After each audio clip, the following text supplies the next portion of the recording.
mikin e pas ke marrë kush si kapuçi dhe jona Mihallit. Bravo, bashkë për që ta. Me bo me ndru ajo, me vnu në ngjyrë tjetër, unë e me njerë lapsin e ndroj. Ndron, a? Po ajo të kuqe, unë e të kuqe. Apo e filloj me pasturin të ndërum, se gjithmonë sa herë ka orë dhe kena lënë pak si na i kim bashkë moral. Ndiem kes për atë punë, pjesë e barabartë ndihmës do kun. Kush flet i pari, kush është fundet, mendoj se s'ka shumë rëndësi. Rëndësi koja çka thuhet, ju Po pra, përmbajtja është. Not kur jemi ka një rënd, po në shpjeguesme më në se e kam mik, po ju të dy besoni në një Zot, ndërsa keni fe të ndryshme. Po. Kjo i bjen sikur më kon, domethënë me besu me një kryetar të partisë, po mi pas parti të ndryshme. Çish ka mundsi, pastor? Besoj që krahasimi nuk është adekuat ose përkatës, po me gjua popullore nga njëherë mund të komunikojnë më mirë, se sa nëse është një nocion më i dur sociologjik. Po është një perëndi, është e vërtet, është i zbulum një perëndi, edhe ka 3 besime, fe ose religione, vazhdimisht se si shikojnë, që janë monoteiste, që besojnë që ka një perëndi.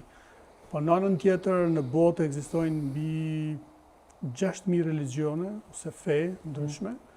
E në përgjithësi, aty këtu sillet numri i perëndive shkon diku mbi 4.000.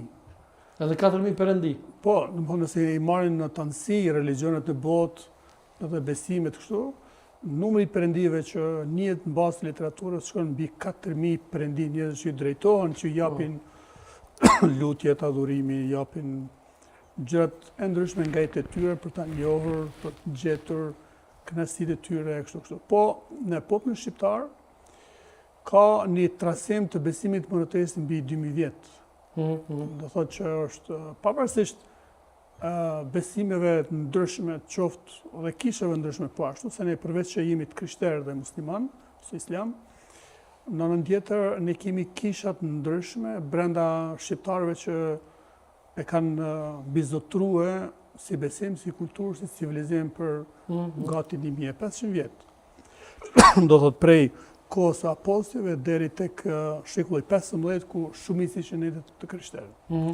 Pra, sot nuk është ky vetëm një, si thosh, një fat ose dikush që quhet fatkeqësi, që një popull të ketë 2 besime ndryshme. Ka plot popull të arrirë nga ana ekonomike, nga ana kulturore, civilizuese që kanë 2 besime ndryshme.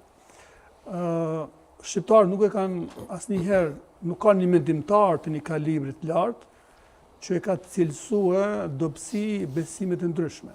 Normal, Noli ishte nga ta i cili ju ka propozuar shqiptarëve të kishin 2 besime, jo këto që i kemi ne, pak më ndryshe, po të tjerët nuk kam dëgjuar kështu në mendimin të shqiptarët ende jo. A munala me vazhduhe? Jo, në lesa është, se foli për krishterimin, sa unë të është edhe Manuel Debaj. Teolog nuk jam. Po feja dhe politika është tema e Manuel edhe a pajtu është ti me pyetjen që e bonon më herët që thash, domethënë kjo i bie sikur me besu me një kryetar partisë, po më kon parti ndryshme. Mendoj se me përkufizu kështu në këtë botë 2 fe janë krejt, pavarësisht aty në tjerave mira dhe keqe. Kanë thotë, këto janë 2 gjërat e cilat unë i akceptoj dhe mendoj se e mira janë gjitha ato të mirat dhe e keqe janë gjitha ato të këqijat. Çto janë 2 fe? Kanë thotë 2 fe të cilat e përcaktojnë njërin i mirë ose i keq.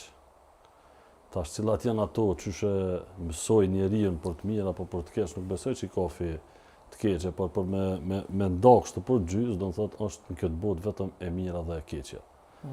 Sepse edhe duke u nis nga krijuesi, nga Zoti vet, është Zoti dhe djalli, 2 janë, e mira dhe e keqja. Kush me Zotin, kush me djallin, thjesht. Shpjegim interesant. Zoti na ka dhënë edhe një liri, edhe një vedije, na ka dhënë një liri të plotë që ta shohim ne vetë kena mundësi me vlerësu dhe me pa cila është e mira dhe cila është e keqja. Por sa i përket temës të cilën e kem feja dhe politika, unë mendoj se politika shpeshherë ka ditur të përdor fen për interesat e ndryshme të saj, siç po ndodh edhe tash, ndërsa feja nuk ka qenë prej e politikus, por mund të them individ të cilët kanë qenë përfaqësues të fesë, kanë qenë prej e politikus në raste të caktuar. Duhet ta shpjegojmë këtë sepse kur janë kauzat kombëtare, aty normal që duhet jetë prezent edhe fetar, edhe kombëtar, edhe gjithçka do të thotë duhet jetë i kyçur.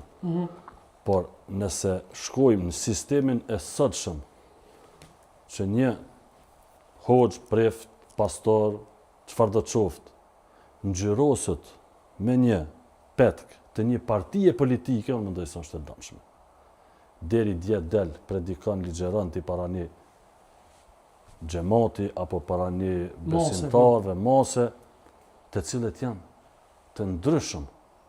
Do të thotë, nuk është aty vetëm një subjekt politik. Edhe do të thotë, ata ty të kanë besu, edhe kanë pas atë besimin tonë si një pres fetar apo si do të ta quajmë, dhe për momentin ti del edhe ngjyrosësh me një parti politike. Unë mendoj se kjo nuk i bën derë as atij që shkon, as partisë politike që e merr. Politika në përgjithësi këtu ka qenë, do të thotë, shumë interesante, është unë e punisna vetëm për një ngjarje që është shumë çdo herë në për festat fetare. Unë asnjëherë se kum po Albin Kurtin të e fol Bajramin, as Lumir Abdixhikun, as një politikan, as Hashim Thoqin. Hala nuk i kum po këta, me dal, me fal